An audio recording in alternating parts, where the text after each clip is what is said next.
সুপ্রিয় শিক্ষার্থীবৃন্দ, আসসালামু আলাইকুম। সবাইকে অনেক অনেক শুভেচ্ছা জানিয়ে আমি মার্জিয়া হাফসা তোমাদেরকে অনলাইন ক্লাসে স্বাগত জানাচ্ছি। শিক্ষার্থীবৃন্দ, আজকে আমি তোমাদের সাথে অর্থনীতি প্রথম পত্রের দ্বিতীয় অধ্যায় থেকে চাহিদার সংকোচন, প্রসারণ ও হ্রাস বৃদ্ধি সম্পর্কে আলোচনা করব। শিক্ষার্থীবৃন্দ, আমরা জানি চাহিদা কি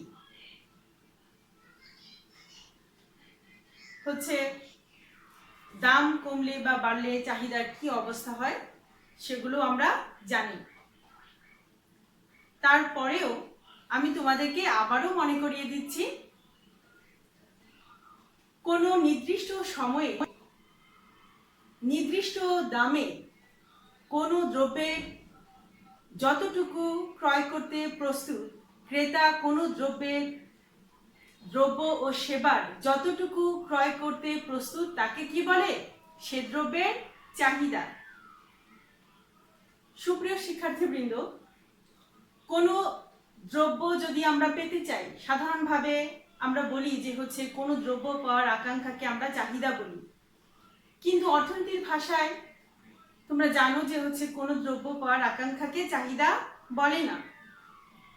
দ্রব্য পাওয়ার আকাঙ্ক্ষা থাকতে হবে প্রথমত, দ্বিতীয়ত হচ্ছে সামর্থ্য থাকতে হবে, এবং তৃতীয়ত হচ্ছে সেই সামর্থ্য বা ক্রয় ক্ষমতা ব্যয় করারও ইচ্ছা থাকতে হবে, সেই অর্থ ব্যয় করারও ইচ্ছা থাকতে হবে। সো এই তিনটিরই যখন সমন্বয় ঘটবে, কেবল তখনই আমরা তাকে চাহিদা বলবো। যেমন ধরো একজন গরিব লোক, দরিদ্র বা ভিক্ষুক, তিনি যদি গাড়ি ক্রয় করতে চান, সেক্ষেত্রে ওনার গাড়ি ক্রয়কে আমরা কি চাহিদা বলবো না, কারণ হচ্ছে ইচ্ছা থাকলেও ওনার সামর্থ্য নেই। তারপরে দেখো, যদি সামর্থ্য থাকার পরে উনি কৃপণ হন, সেক্ষেত্রে উনি সেই অর্থ ব্যয় করতে রাজি নন, প্রস্তুত নন। তাহলে সেই ধনী লোকের গাড়ি ক্রয় করার ইচ্ছাকেও আমরা কি বলতে পারবো না? চাহিদা বলতে পারবো না। তাহলে অবশ্যই চাহিদা হওয়ার জন্য ইচ্ছা থাকতে হবে, সামর্থ্য থাকতে হবে, এবং সেই অর্থ ব্যয় করারও ইচ্ছে থাকতে হবে। আমরা জানি সাধারণভাবে যদি হচ্ছে কোনো দ্রব্যের দাম কমে যায়, তাহলে কি হয়? সে দ্রব্যের চাহিদার পরিমাণ বেড়ে যায়। আবার যদি দাম বেড়ে যায়, তাহলে কি হয়? চাহিদার পরিমাণ কমে যায়। এই যে চাহিদা, দাম এবং চাহিদার পরিমাণের বিপরীতমুখী সম্পর্ক, ঠিক আছে, এটিকে আমরা কি বলি? চাহিদা বৃদ্ধি। এবং এই যে inverse relationship between price and quantity, এটির জন্যই চাহিদা রেখা কেমন হয়? ডাউনওয়ার্ড স্লোপিং হয়। এটি আমরা জানি। শিক্ষার্থীবৃন্দ দেখো, আমরা যখন এখন আরেকটু ডিটেইল আলোচনা করব, আমরা এগুলো জানি, তো আমাদের আরেকটু ডিটেইল জানা দরকার। সেক্ষেত্রে হচ্ছে, ধরো আমরা দাম কমলে চাহিদা বাড়ে, চাহিদার পরিমাণ বাড়ে, দাম বাড়লে চাহিদার পরিমাণ কমে। কিন্তু আমরা আজকে আলোচনা করব চাহিদার সংকোচন, প্রসারণ এবং হ্রাস বৃদ্ধি। সেক্ষেত্রে আমাদেরকে আরেকটু স্পেসিফিক হতে হবে। কি বলতে হবে? চাহিদার সংকোচন, প্রসারণ। ধরো আমরা বলছি চাহিদার সংকোচন, প্রসারণ, সেক্ষেত্রে আমাদেরকে বলতে হবে যে হচ্ছে অন্যান্য অবস্থা অপরিবর্তিত থাকা অবস্থায় দাম পরিবর্তনের জন্য যখন চাহিদার পরিবর্তন হবে, তখন সেটিকে আমরা কি বলবো? চাহিদার সংকোচন, প্রসারণ। অন্যান্য অবস্থা কি? অন্যান্য অবস্থা হচ্ছে ভোক্তার আয়, রুচি, অভ্যাস ইত্যাদিকে আমরা বলছি হচ্ছে অন্যান্য অবস্থা। এবং চাহিদার হ্রাস বৃদ্ধি কি? চাহিদার হ্রাস বৃদ্ধি হচ্ছে দাম কি থাকবে? স্থির থাকবে। দাম স্থির থেকে চাহিদার পরিবর্তন হবে। চাহিদার পরিবর্তন মানে চাহিদা বাড়লে বলবো হচ্ছে চাহিদার বৃদ্ধি, চাহিদা কমে গেলে বলবো চাহিদার হ্রাস। ঠিক আছে? এগুলো খুব সহজ এবং খুব সিম্পল। তারপরেও চলো আমরা আরেকটু ডিটেল জেনে নিই, কারণ এই অধ্যায় থেকে এই চাহিদা এবং যোগান, তারপর হচ্ছে চাহিদার সংকোচন প্রসারণ, হ্রাস বৃদ্ধি, এগুলো থেকে সবসময় পরীক্ষায় প্রশ্ন থাকে। চলো তাহলে আমরা চিত্রের মাধ্যমে একে দেখে নিই চাহিদার সংকোচন প্রসারণ এবং হ্রাস বৃদ্ধি। দেখো শিক্ষার্থীবৃন্দ, এই যে চিত্রটি, এই চিত্রটি হচ্ছে চাহিদার সংকোচন প্রসারণের একটি চিত্র। সেক্ষেত্রে দেখো আমরা দেখিয়েছি ভূমি অক্ষ এবং লম্ব অক্ষ।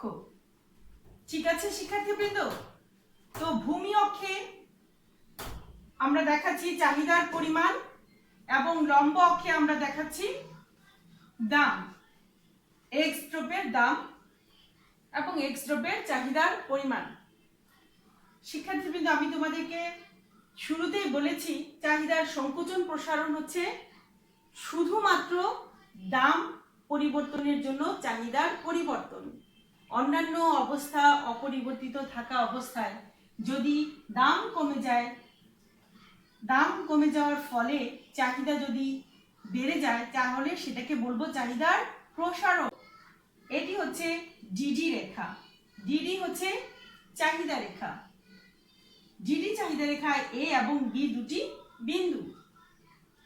দেখো দাম যখন P1 ছিল, OP1 দামে চাহিদার পরিমাণ কত?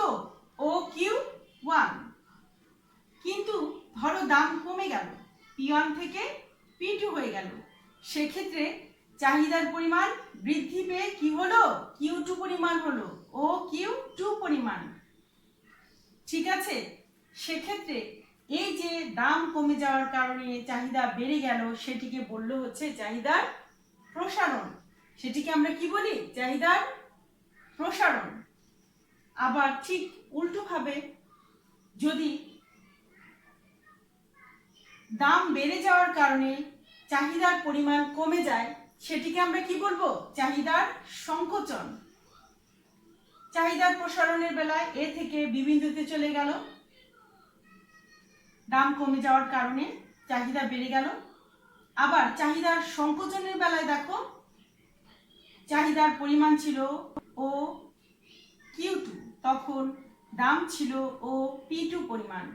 কিন্তু দাম বেড়ে যদি হয়ে যায় OP1, তখন চাহিদার পরিমাণ কমে গিয়ে OQ1 হয়ে যায় এবং চাহিদা বি থেকে এ বিন্দুতে চলে গেল। এই যে তখন তাকে আমরা কি বলছি? চাহিদার সংকোচন। দেখো এই যে সংকোচন ও প্রসারণ পুরো ব্যাপারটি ঘটছে এই ডিডি চাহিদা রেখার একই চাহিদা রেখায়, এ থেকে বি বিন্দুতে, তখন প্রসারণ, চাহিদার প্রসারণ। আবার বি থেকে এ বিন্দুতে যখন গেল, তখন হচ্ছে চাহিদার সংকোচন।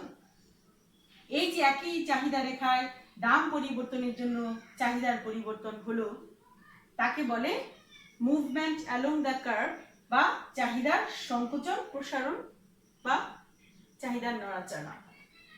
দেখো শিক্ষার্থীবৃন্দ, আশা করি তোমরা চাহিদার সংকোচন প্রসারণ বুঝতে পেরেছ। তারপরেও আমি আবার বলে দিচ্ছি, যখন দাম কমে যাওয়ার ফলে চাহিদা বৃদ্ধি পায়, তখন তাকে বলে, বৃদ্ধি পেলে কি হবে? চাহিদার প্রসারণ। আবার দাম বেড়ে যাওয়ার কারণে চাহিদার পরিমাণ যখন কমে যায়, তখন হবে চাহিদার সংকোচন। এটি একই চাহিদা রেখায় ঘটছে। তাহলে আমরা দেখলাম চাহিদার সংকোচন প্রসারণ ও হ্রাস বৃদ্ধি। পরীক্ষায় যদি তোমাদেরকে আসে চাহিদার সংকোচন কি, চাহিদার প্রসারণ কি, বা চাহিদার সংকোচন প্রসারণ ব্যাখ্যা করো, পারবে না শিক্ষার্থীবৃন্দ? আশা করি ইনশাআল্লাহ পারবে। এবার দেখো আমরা আলোচনা করব চাহিদার হ্রাস বৃদ্ধি সম্পর্কে। দেখো, আমরা বলেছিলাম চাহিদার সংকোচনের প্রসারণের বেলায় দাম কি থাকবে, দাম পরিবর্তন হচ্ছে, কিন্তু চাহিদা হ্রাস বৃদ্ধির বেলায় কি হবে, দাম স্থির থাকবে। দেখো, দাম স্থির থেকে যখন ভোক্তার আয়, রুচি, অভ্যাস ইত্যাদির পরিবর্তনের কারণে চাহিদার পরিবর্তন হয়, চাহিদার পরিমাণের পরিবর্তন হয়, তখন আমরা তাকে কি বলি, চাহিদার হ্রাস বৃদ্ধি। দাম স্থির থেকে ধরো যদি ভোক্তার আয় বৃদ্ধি পায়, আয় বেড়ে যাওয়ার কারণে যদি চাহিদার পরিমাণ বৃদ্ধি পায়, তখন আমরা তাকে বলবো বৃদ্ধি, চাহিদার বৃদ্ধি। এবং আয় কমে যাওয়ার কারণে যদি ভোক্তার চাহিদা কমে যায়, সেক্ষেত্রে আমরা বলবো চাহিদার হ্রাস। চলো আমরা একটি চিত্রের মাধ্যমে ভালোভাবে আর একটু দেখি। এখানে ওয়াই হচ্ছে ঠিক আগের মতোই, ওয়াই হচ্ছে লম্ব অক্ষ, ও এক্স হচ্ছে ভূমি অক্ষ। এই লম্ব অক্ষে আমরা কি দেখাচ্ছি, দেখো দাম দেখাচ্ছি পি, এবং ভূমি অক্ষে আমরা চাহিদার পরিমাণ দেখাচ্ছি। এই চাহিদার হ্রাস বৃদ্ধির বেলায় দাম কি থাকছে, স্থির থাকছে, ওপি দামে স্থির থাকছে। কিন্তু দেখো, আমাদের এই ডিডি চাহিদা রেখায় ওপি দামে আমাদের চাহিদার পরিমাণ ছিল ওএম।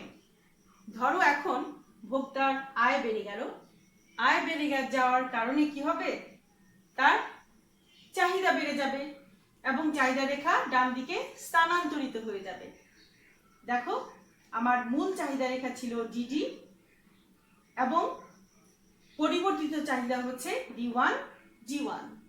ঠিক আছে, এখন এই যে আমার পরিবর্তিত চাহিদা রেখা, এই পরিবর্তিত চাহিদা রেখায় আমার চাহিদার পরিমাণ বেড়ে কতখানি হলো, OM1 পরিমাণ, OM1 পরিমাণ। তার মানে চাহিদা কি হলো, বৃদ্ধি হলো।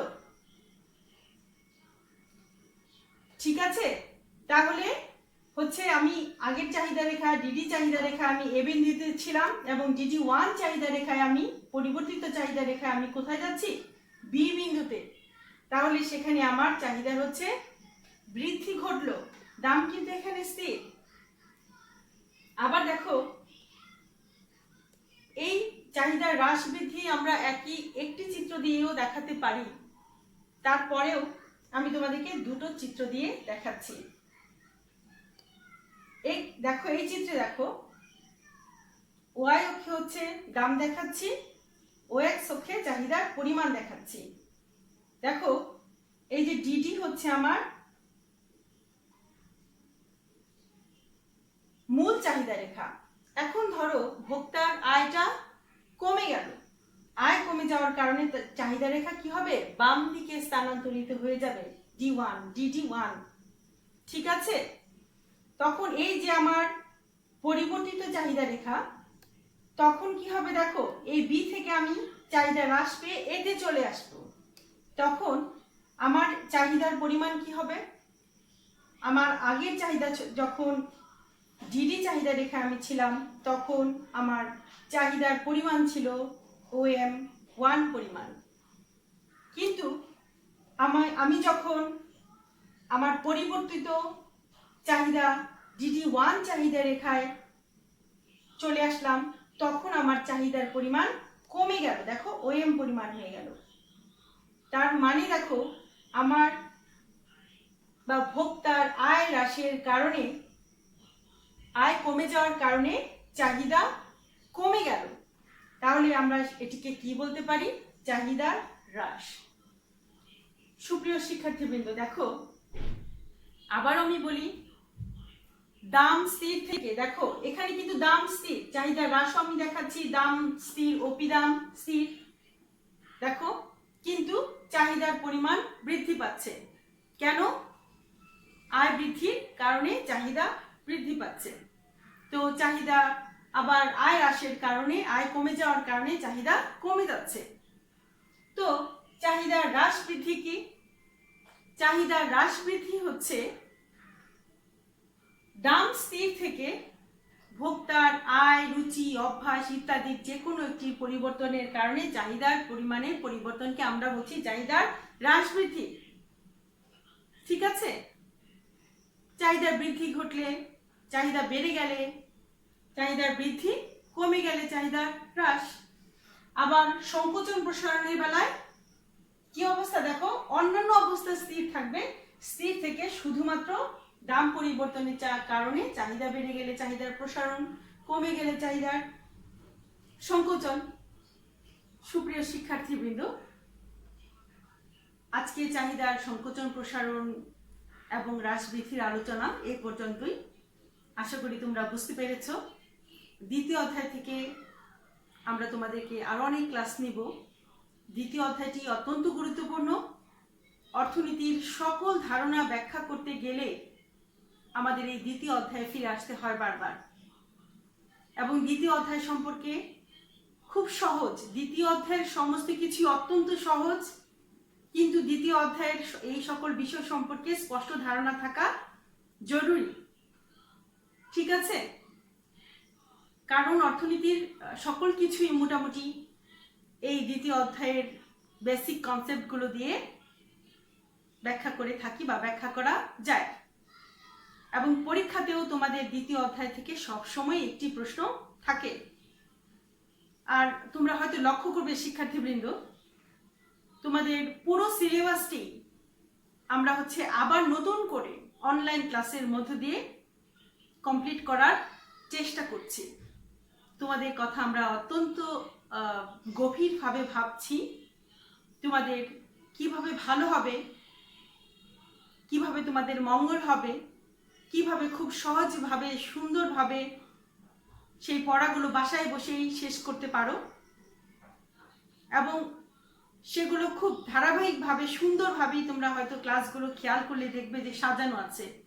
প্রথম, দ্বিতীয়, তৃতীয়, চতুর্থ, পঞ্চম অধ্যায় এবং দশম অধ্যায় পর্যন্ত সমস্ত কিছুই সুন্দর করে তোমাদেরকে একটির পর একটি ক্লাস করে এগুলো গুছানো অবস্থায় আমরা তোমাদের জন্য রেডি করেছি, যাতে তোমাদের অর্থনীতি নিয়ে কোনো রকম অর্থনীতির এই বিষয়টি সম্পর্কে কোনো রকম সমস্যায় না পড়ো, এবং তোমাদের পড়ালেখা বাসায় বসে যাতে বিঘ্নিত না হয়।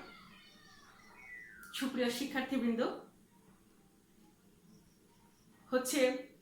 শিক্ষার্থী একজন শিক্ষকের কাছে সন্তান তুল্য। অভিভাবক বা পিতামাতা যেমন তার সন্তানের মঙ্গলের জন্য অনবরত চিন্তা করতে থাকেন, ভাবতে থাকেন, আমরাও তোমাদের সাফল্যের জন্য, তোমাদের মঙ্গলের জন্য অনবরত ভাবছি এবং চেষ্টা করে যাচ্ছি তোমরা যাতে খুব ভালোভাবে প্রস্তুতি নিতে পারো এবং অর্থনীতি বিষয় সম্পর্কে কোনো রকম সমস্যায় না পড়ো, বাসায় বসেই সমস্ত কিছু রিসলভ করতে পারো। শিক্ষার্থীবৃন্দ, তোমরা ভালো থেকো, সুস্থ থেকো, সুন্দর থেকো, নিরাপদে থেকো, ঘরেই থেকো। আল্লাহ হাফিজ। আসসালামু আলাইকুম।